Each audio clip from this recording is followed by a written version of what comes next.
إن الحمد لله نحمده ونستعينه ونستغفره ونعوذ بالله من شرور أنفسنا ومن سيئات أعمالنا من يهد الله فلا مضل له ومن يضلل فلا هادي له وأشهد أن لا إله إلا الله وأشهد أن محمدا عبده ورسوله يا أيها الذين آمنوا اتقوا الله حق تقاته ولا تموتن إلا وأنتم مسلمون يا أيها الناس اتقوا ربكم الذي خلقكم من نفس واحدة وخلق منها زوجها وبث منهما رجالا كثيرا ونساء واتقوا الله الذي تساءلون به والأرحام إن الله كان عليكم رقيبا يا أيها الذين آمنوا اتقوا الله حق تقاته ولا تموتن إلا وأنتم مسلمون أما بعد فإن خير الحديث كتاب الله وخير الهدي هدي محمد صلى الله عليه وسلم وشر الأمور محدثاتها وكل محدثة بدعة وكل بدعة ضلالة وكل ضلالة في النار قال الله تعالى في كلامه المجيد والفجر وليال عشر. محترم سامعین اور دیگر سننے والی ماؤں اور بہنوں، میں نے خطبہ مسمونہ کے بعد سورہ فجر کی 2 آیتیں تلاوت کی. اللہ تبارک و تعالیٰ ارشاد فرماتا ہے، قسم ہے فجر کی اور قسم ہے 10 راتوں کی. حضرات گرامی، عشرہ ذی الحجہ ان قریب شروع ہونے والا ہے. 10 راتوں سے مراد عشرہ ذی الحجہ کی پہلا عشرہ ہے، ذی الحجہ کا پہلا عشرہ ہے. انہی 10 راتوں میں 10 دن بھی شامل ہیں. تو اللہ تبارک و تعالیٰ کا کسی چیز کی قسم کھا کر کہنا اس بات کے لیے صریح اور واضح دلیل ہے کہ اس چیز کی بڑی اہمیت رب العالمین کی نگاہ میں ہے. تو اللہ تبارک و تعالیٰ نے عشرہ ذی الحجہ کا جو پہلا عشرہ ہے، جو ذی الحجہ کا پہلا عشرہ ہے، اس کی اللہ تبارک و تعالیٰ نے قسم کھائی ہے بتلانے کے لیے اس ذی الحجہ کے پہلے عشرہ کی بڑی اہمیت ہے. انسان کی پیدائش جو ہوئی ہے وہ اللہ تبارک و تعالیٰ کی عبادت کرنے کے لیے ہوئی ہے. اللہ تبارک و تعالیٰ نے جن و انس کو پیدا اسی لیے کیا ہے کہ وہ اس کی عبادت کریں. ویسے انسان کو ہر لمحہ عبادت کرنی چاہیے، لیکن عشرہ ذی الحجہ میں خصوصاً اللہ تبارک و تعالیٰ کا ذکر و اذکار زیادہ کرنا چاہیے، کیونکہ ان ایام کی بڑی اہمیت حاصل ہے. اور کیوں نہ ان ایام کی اہمیت حاصل ہو، کیونکہ اسی میں ایک عرفہ کا دن ہے. 9 ذی الحجہ اسی پہلے عشرے میں ہے، جس 9 ذی الحجہ کے بارے میں، جس عرفہ کے بارے میں اللہ کے رسول صلی اللہ علیہ وسلم سے پوچھا گیا، سئل عن یوم عرفہ فقال یکفر السنۃ الماضیۃ والباقیہ. یہ عرفہ کا روزہ 1 سال کے پچھلے اور 1 سال کے اگلے گناہ کو معاف فرما دیتا ہے. تو یہ عرفہ کا روزہ ہے، 1 سال پچھلے اور 1 سال اگلے گناہ کو یہ معاف فرما دیتا ہے.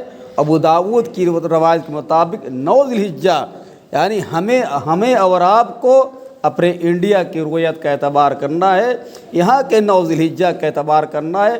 9 ذوالحجہ جس دن ہو ہم اس دن عرفہ کا روزہ رکھیں، اللہ تبارک و تعالی ہمارے 1 سال پچھلے اور 1 سال اگلے گناہ کو معاف فرما دے گا۔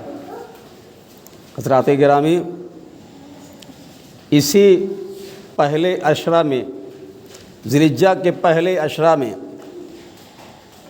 قربانی بھی ہے۔ قربانی جو بہت اہم دن ہے، اللہ تعالیٰ کے رسول صلی اللہ علیہ وسلم نے فرمایا اعظم الایام عند اللہ یوم النحر و یوم القر، اللہ کے نزدیک سب سے بڑے دنوں میں جو بڑے دن ہیں، اللہ تعالیٰ نے بہت سارے دن بنائے ہیں، بہت بڑے بڑے دن بنائے ہیں، انہی بڑے ایام میں تعظیم کے اعتبار سے، ثواب کے اعتبار سے، تکریم کے اعتبار سے، انہی ایام میں عشرہ ذوالحجہ کا یہ یعنی قربانی کا دن ہے۔ اللہ کے رسول صلی اللہ علیہ وسلم نے فرمایا بڑے دنوں میں سب سے بڑا دن وہ کیا ہے؟ قربانی کا دن ہے، اور 11ویں تاریخ عربی کی یعنی 11 ذوالحجہ ہے، جس دن حجاج کرام مزدلفہ میں جس دن حجاج کرام جو ہے منی میں ہوتے ہیں، گویا کہ قربانی کا دن بڑی اہمیت کا حاصل ہے، جس کو یوم النحر کہا جاتا ہے۔ یہ بہت تعظیم والا دن ہے، بہت تکریم والا دن ہے۔ اور یوم القر جس کو کہا گیا ہے، یوم القر یعنی ٹھہرنے کا دن، جس دن حجاج کرام 11ویں تاریخ کو منی میں ہوتے ہیں۔ حضرات گرامی، یہ ذوالحجہ کا پہلا عشرہ بڑی اہمیت کا حامل ہے، جو عنقریب شروع ہونے والا ہے۔ یہ ذوالحجہ کا پہلا عشرہ مناسک حج، مناسک عمرہ اسی میں ادا کیے جاتے ہیں۔ حج کے مناسک اور عمرہ کے مناسک اسی میں ادا کیے جاتے ہیں۔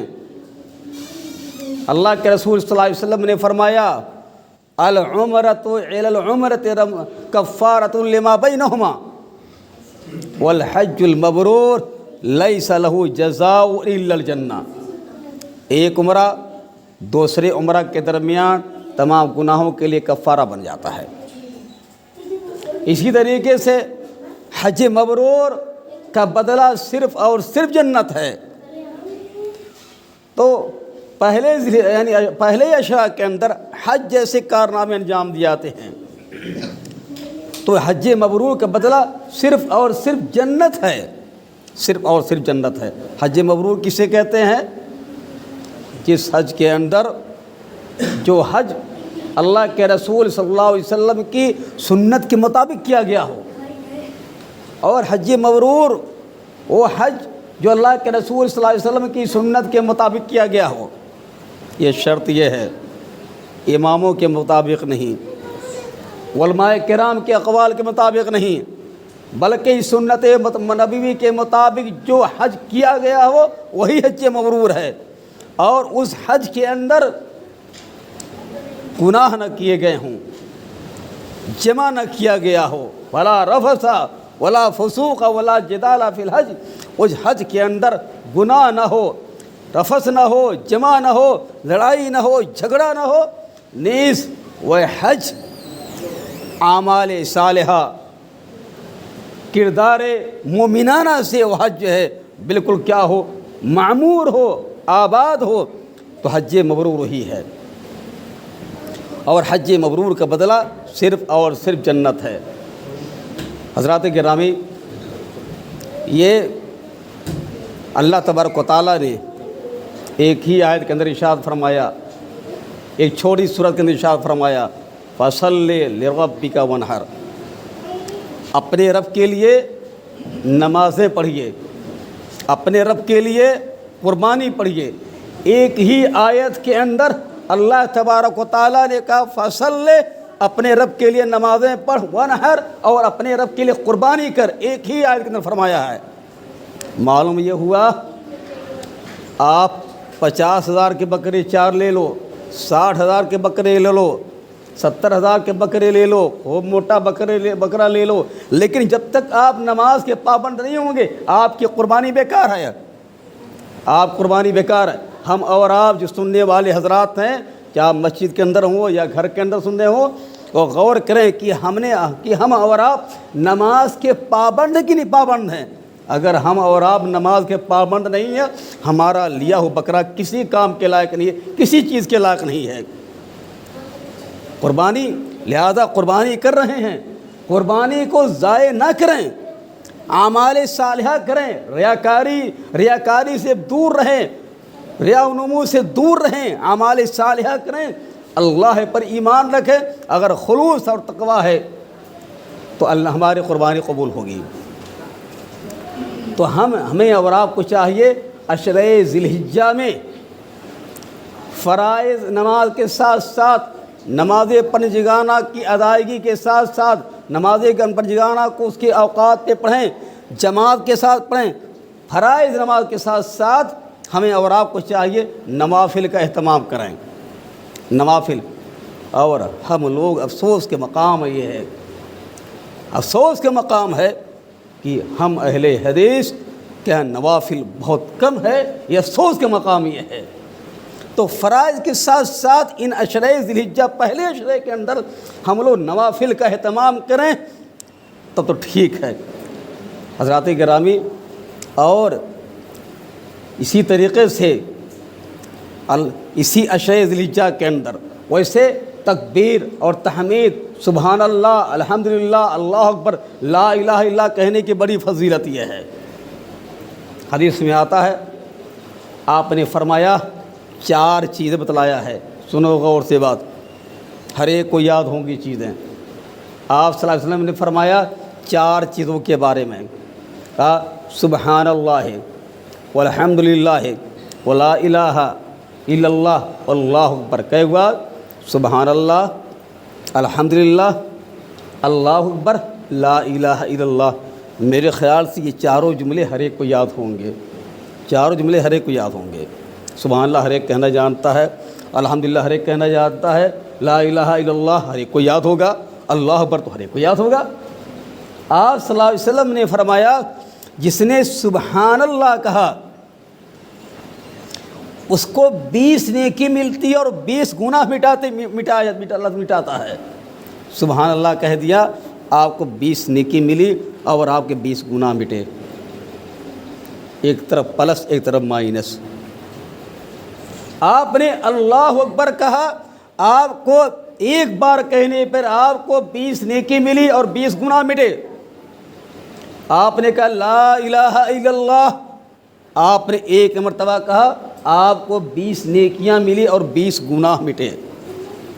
اور آپ نے کہا الحمدللہ، آپ کو 30 نیکیاں ملی اور 30 گناہ مٹے۔ کتنا آسان، آپ گاڑی چلا رہے ہوں، آپ سبحان اللہ، الحمدللہ، اللہ اکبر، لا الہ الا اللہ کہتے رہے، کتنا آسان نسخہ یہ ہے۔ لیکن ہم اور آپ نوجوانوں کی جو حالت ہے، یہ کان میں ایئر فون ہوتا ہے، نوجوانوں کی حالت ہے کان میں گانوں کی آواز جاتی ہے، سوتے ہیں تو گانے اور اٹھتے ہیں تو گانے۔ یہ افسوس کی بات یہ ہے۔ لہٰذا یہ کلمے ہر ایک کو یاد ہیں، اور جب میدان محشر قائم ہوگا، جو حشر کا میدان قائم ہوگا، وہاں ہم اور آپ ایک ایک نیکی کے لیے دوڑیں گے۔ لیکن یہ اللہ تعالیٰ نے نیکیوں کے حصول کے لیے اتنے آسان ذرائع بنا دیے ہیں اس کی، لیکن ہمیں اور آپ اس کا خیال نہیں کرتے ہیں۔ لہذا سبحان اللہ، الحمدللہ، اللہ اکبر، لا الہ الا اللہ محمد رسول اللہ کہا کرو، ضروری کہنا ہے۔ تو یہ چیزیں ایسی ہیں جو بہت آسان ہیں۔ حضرات گرامی، ایک چیز اور ہے، قربانی۔ عشرۂ ذی الحجہ میں قربانی ہے۔ قربانی کے لیے، قربانی اللہ کے رسول صلی اللہ علیہ وسلم کی سنت ہے۔ قربانی صاحب استطاعت کے لیے قربانی ہے، اور جس کے پاس استطاعت نہ ہو وہ کیا قربانی کرے گا۔ قربانی کرنا چاہیے، لیکن میں نے پہلے کہہ دیا ہے قربانی کے لیے اخلاص ضروری ہے۔ یہ نہیں کہ آپ کا بکرا ہے اور اخلاص ضروری ہے، ریاکاری نہیں، فوٹو لینے کے لیے نہیں، سیلفی لینے کے لیے نہیں، اس کو فیس بک اور ٹویٹر اور واٹس ایپ پہ ڈالنے کے لیے نہیں کہ آپ بکرا لیے، بکرے کے ساتھ کھڑے ہیں اور دکھا رہے میرا بکرا اتنے 1000 روپے کا ہے، اس کے لیے نہیں۔ لہذا ایسا کرنے والے اپنے قربانی کو ضائع برباد کر رہے ہیں۔ تو ایک سوال پیدا ہوتا ہے کہ ہم اور آپ میں یہ عقیدہ آ چکا ہے، بعض لوگوں کے اندر یہ عقیدہ آ چکا ہے کہ حجاجی سے قربانی صرف حجاج کرام کے لیے ہے۔ یہ انتہائی غلط عقیدہ ہے۔ حضرات گرامی، پہلی چیز، حجاج کرام کے لیے قربانی واجب۔ حج کی 3 قسمیں ہیں، حج افراد، حج قران، حج تمتع۔ حج افراد کرنے والے پر قربانی نہیں، حج قران کرنے والے پر قربانی واجب، حج تمتع کرنے والے کے لیے قربانی واجب۔ جو حاجی وہاں پہنچتا ہے گویا کہ اس نے ایک سفر میں 2 چیزوں کا ادا کیا ہے۔ حج تمتع میں عمرہ بھی کرے گا، حج بھی کرے گا۔ حج قران میں دونوں کے لیے ایک بارگی احرام پہنے گا، عمرہ اور حج دونوں بیک وقت کرے گا۔ گویا کہ اس نے ایک ہی سفر میں 2 نسک کو ادا کیا، اس لیے وہ اللہ کے راستے میں دم دیتا ہے اور اس پر قربانی، اس پر جو ہے ہدیہ، جس کو اللہ قرآن کریم نے ہدیہ کہا ہے، اس پر واجب ہے۔ لہذا اگر کوئی یہ کہتا ہے کہ حجاج کرام کے لیے قربانی ہے اور سب کے لیے قربانی نہیں، اس کا یہ کہنا غلط ہے۔ اللہ کے رسول صلی اللہ علیہ وسلم مدینہ منورہ کے اندر 10 سال تک رہے، 10 سال تک رہے، ہر سال قربانی کرتے رہے، ہر سال قربانی کرتے رہے۔ اور اسی طریقے سے آپ صلی اللہ علیہ وسلم جب حج کرنے گئے، آپ کا اول اور آخری حصہ وہی، آپ نے قربانی کیا، آپ نے حج کرنے گئے، آپ نے حج کی وجہ سے قربانی کیا، جو حج کی وجہ سے آپ پر جو ہدیہ واجب تھا، آپ نے اس ہدیہ کو اللہ کے راستے میں قربان کیا۔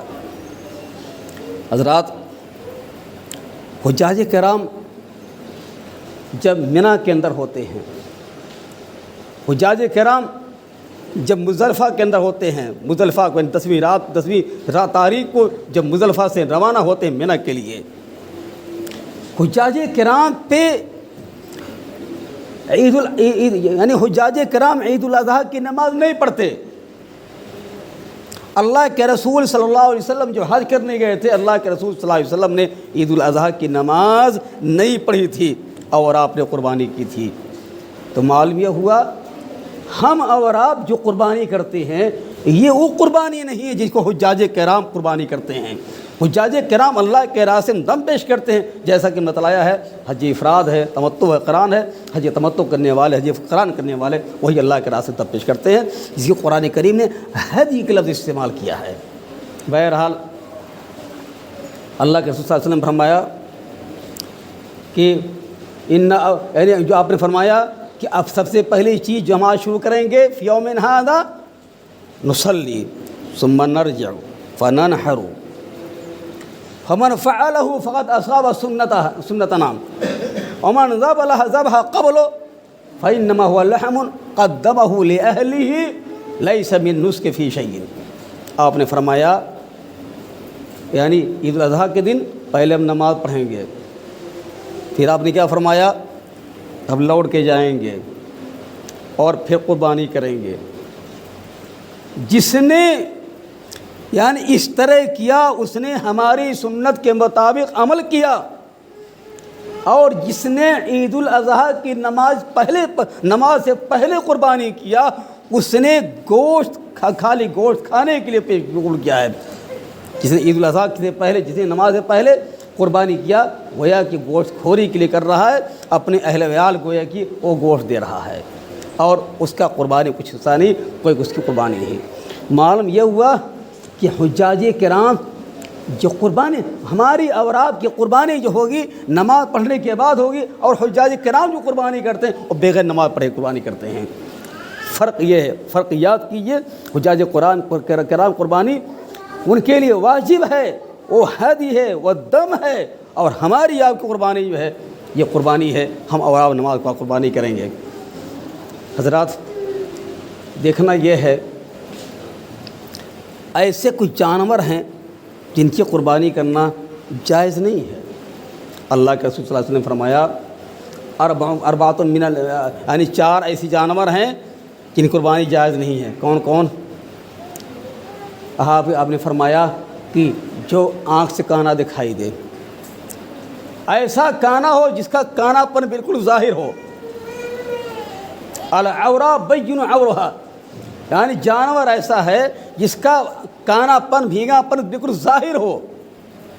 اور کیا فرمایا؟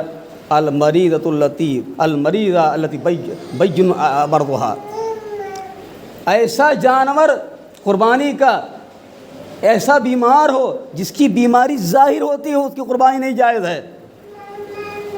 اور آپ نے کیا فرمایا کہ العرجاء التي بین غلوها، ایسا لنگڑا قربانی کا بکرا یا بکری، ایسی لنگڑی ایسا لنگڑا جس کا لنگڑا پن بالکل واضح ہو۔ اور آپ نے کیا فرمایا؟ الکثیر التی لا تنقی، ایسا لاغر بکرا یا بکری، ایسا لاغر جانور جس کی ہڈیوں گودا نہ ہو، اس کی قربانی جائز نہیں ہے۔ لہٰذا ہم اور آپ غور کریں، ہمارا بکرا کانا تو نہیں ہے جس کا کانا پن ظاہر ہے، ہمارا اور آپ کا بکرا یعنی لنگڑا تو نہیں جس کا لنگڑا پن ظاہر ہو، ہمارا اور آپ کا بکرا ایسا بیمار تو جس کی بیماری پر ظاہر ہو، پتہ چلتا ہے کہ بکرا بیمار ہے خوب بیمار ہے، دعا کرتے ہیں اللہ تعالیٰ جلدی قربانی آ جائے، اس کو بکرے کو ذبح کرا دو۔ ایسی چال نہ چلی جائے کہ ہمارا بکرا بیمار ہے، بیماری ظاہر ہے بکرے کی، اور ہم انتظار کر رہے ہیں کاش کی جلدی بقرہ عید آتی ہم قربانی کرتے۔ یہ کھلواڑ ہے، بیماری ظاہر ہے اس کی قربانی کر رہے ہیں، ایسی قربانی اسلام میں درست نہیں ہے، لہذا اس کا خیال رکھیں گے۔ اور حضرات گرامی ایک اور بات یہ ہے کہ قربانی کے بکرے کا بدلنا جائز کہ ناجائز، اس کے بارے میں کیا حکم ہے؟ آپ قربانی کا بکرا لائے، آپ پتہ یہ چل رہا ہے قربانی کا بکرا میں نے جو خریدا ہے وہ ہلکا ہے، سستا ہے، اس سے اچھا بکرا لوں، آپ کے یقیناً جائز ہے کہ آپ بکرا چینج کر دیں، اس بکرے کو بیچ دیں، اس بکری کو بیچ دیں، دوسرا بکرا خریدیں۔ اگر آپ کی یہ نیت ہے کہ قربانی کا بکرا واقعی مجھے اس سے اچھا کرنا چاہیے تھا تو جائز ہے۔ ایک صحابی نے کہا تھا کہ اللہ کے رسول صلی اللہ علیہ وسلم میں نظر مانی ہے کہ اگر فتح مکہ جب فتح مکہ ہو جائے گا، میں فلسطین بیت المقدس کے اندر جا کر کے نماز پڑھوں گا شکرانے کی۔ اللہ کے رسول صلی اللہ علیہ وسلم نے فرمایا یہ مکہ میں پڑھ لو، ہر مکی میں پڑھ لو۔ پھر کہا آپ صلی اللہ علیہ وسلم نے فرمایا اسی ہر مکی میں پڑھ لو۔ معلوم یہ ہوا کہ اگر کسی نے بکرا خریدا ہے، سستا خریدا ہے قربانی کا بکرا، اور چاہتا بکرا اس سے اچھا لے، اس کے لیے جائز ہے قربانی کا بکرا بیچ کر کے اچھا بکرا لے لے، یہ جائز یہ ہے۔ اسی طریقے سے کسی نے قربانی کے بکرا خریدا ہے، پتہ چلے اس کی سینگ ٹوٹ گئی، اس کا کان وہ بیمار ہو گیا، یا اس کا کان پھٹ گیا، اس کی سینگ ٹوٹ گئی، اور یہ وہ لنگڑا ہو گیا، دوڑ رہا تھا گر پڑا لنگڑا ہو گیا، ظاہر سی بات ہے آپ کے ضروری ہے اس قربانی کے بکرے کو بدلیں اگر طاقت ہے تو، اور اگر نہیں طاقت ہے آپ کو قربانی کے بکرا بدلنے کی تو آپ کو معلوم ہونا چاہیے قربانی استطاعت پہ ہے، آپ غریب ہیں، آپ کی قربانی نہیں ہے۔ لیکن ایسا بھی نہیں کہ بینک بیلنس ہے، بینک پیسہ پڑا ہوا ہے، دکان پیسہ پڑا ہوا ہے اور کہ میرے پاس پیسے، میرے جیب پیسے نہیں ہیں، ایسی بات نہیں ہے۔ یقیناً آپ غریب ہیں اور آپ بکرا بیمار ہو گیا ہے، لائے تھے ہمت کر کے لائے تھے، بکرا بیمار ہو گیا، غریب ہیں اور بکرا بیمار ہو گیا، بکرا بکرا پیر ٹوٹ گیا، کچھ بھی ہو گیا تو آپ پر استطاعت پہ بکرا بدلنا واجب ہے، اگر نہیں استطاعت ہے تو آپ پر قربانی ہی نہیں ہے۔ حضرات گرامی ایک اور بات ہے، میں کہنا چاہتا ہوں کہ میت کی طرف سے قربانی کا ثبوت نہیں ہے، یعنی آپ صلی اللہ علیہ وسلم نے کبھی بھی اماں خدیجہ کی طرف سے قربانی نہیں کی ہے، کبھی نہیں کی ہے، کوئی ثابت نہیں کر سکتا۔ اور اگر کوئی ایک شخص کوئی یہ چاہے کہ اللہ کے رسول کی طرف قربانی کروں؟ تو یہ کیا طریقہ ہے؟ بہت سے لوگ کہتے ہیں اللہ کے رسول کی طرف قربانی کی جائے آپ، یعنی تاکہ کہ بہت کچھ ہم احسان جتلا سکیں۔ آپ اللہ کے ذات سے غور کیجئے، آپ صلی اللہ علیہ وسلم کے سارے گناہ معاف، کیا آپ کی طرف قربانی کر کے آپ کیا کچھ بوجھ اپنا ہلکا کر سکتے ہیں؟ سب سے آسان طریقہ یہ ہے کہ آپ نبی صلی اللہ علیہ وسلم پر درود بھیجیں۔ سب سے آسان طریقہ یہ ہے، اللہم صلی علی محمد، اللہم بارک علی محمد پڑھتے رہیں، صلی اللہ علیہ وسلم کہیں۔ جب بھی آپ صلی اللہ علیہ وسلم کا نام آئے صلی اللہ علیہ وسلم کہیں۔ اذان ہو تو اللہم ربہا اذان دی جائے، مؤذن اذان سے فارغ ہو، اذان سے فارغ ہو جائے، آپ درود شریف پڑھیں اور اللہم رب ھذی الدعوۃ التامہ پڑھیں، یہ دعا پڑھیں۔ یہ کیا طریقہ ہے کہ قربانی کر رہے ہیں اللہ کے رسول کی طرف سے، کہہ رہے کچھ ہم احسان کچھ تو ادا کر دے؟ یہ غلط طریقہ ہے، یہ حماقت اور نادانی یہ ہے۔ حضرات گرامی، یہ دیکھا جائے ہم اور آپ جو بکرے کرتے ہیں، قربانی بکرا کرتے ہیں، کیا اپنے غیر مسلم پڑوسیوں کو وہ گوشت دے سکتے کہ نہیں دے سکتے؟ یہ مسئلہ ہمیشہ سامنے آتا ہے، یہ مسئلہ ہمیشہ سامنے آتا ہے۔ آپ کا پڑوسی غیر مسلم ہے، آپ کے چمائن آ گئی جو آپ کے یہاں آتی جاتی ہے، اس کو دیں کہ نہ دیں؟ آپ کا مسلم پڑوسی غیر مسلم ہے، اس کو بکرا گوشت دیں کہ نہ دیں؟ حضرات گرامی، جو یہ بات کنفرم ہو کہ اس گوشت کے ساتھ شراب نوشی نہیں ہوگی، اس گوشت کے ساتھ شراب نوشی نہیں ہوگی، تو میرے اپنے خیال سے پڑوسی ہے، دینے میں کوئی حرج نہیں ہے۔ شرط ہے اس گوشت کے ساتھ شراب نوشی نہیں ہوگی۔ وہ تاڑی پی کر نہیں آئے گا گوشت کھانے کے لیے شام کو، وہ شراب پی کے نہیں آئے گا، میرے اپنے خیال سے کوئی حرج نہیں ہے۔ رہا مسئلہ یہ کہ یہ چیز ہم گاؤں والوں سے ہم کو ووٹ لینا ہے، گاؤں والوں سے ہم کو ووٹ لینا ہے، ہم کو الیکشن میں کھڑے ہونا ہے، ووٹ لینا گاؤں والوں سے ہے، اور ہم کیا کریں؟ اسی یعنی 3 بکرا اکٹھا کریں، ذبح کریں اور تینوں قربانی رہے، شام کو سب لوگوں کو دعوت دیں، شام کو سب کی دعوت دیں تاکہ ہمیں ووٹ دے۔ حضرات گرامی، کتنے شرابی آپ کا گوشت کھانے آئیں گے بکرے کا؟ کتنے کیسے لوگ آئیں گے؟ یہ کہاں درست ہے کہ لوگ شرابی آئیں آپ کا گوشت کھانے آئیں بکرے کا آپ کے؟ دوسری بات یہ ہے، گویا کہ آپ نے قربانی کے بکرے کے گوشت کو بیچ دیا ہے۔ کس کے عوض؟ سیاست کے عوض، اوڑ کے عوض، لوگوں کا دل جیتنے کے لیے آپ نے گویا کہ قربانی کے گوشت کے بکرے کو بیچ دیا، قربانی کے بکرے گوشت کو بیچ دیا ہے۔ ایسی قربانی اللہ کے ہاں مقبول نہیں ہے۔ ایسی قربانیوں سے پرہیز اور احتیاط کرنا چاہیے۔ ایسی قربانی کو اللہ تعالیٰ کی ضرورت نہیں ہے۔ لن ینال اللہ لحومها ولا دماؤها ولکن ینالہ التقوی منکم۔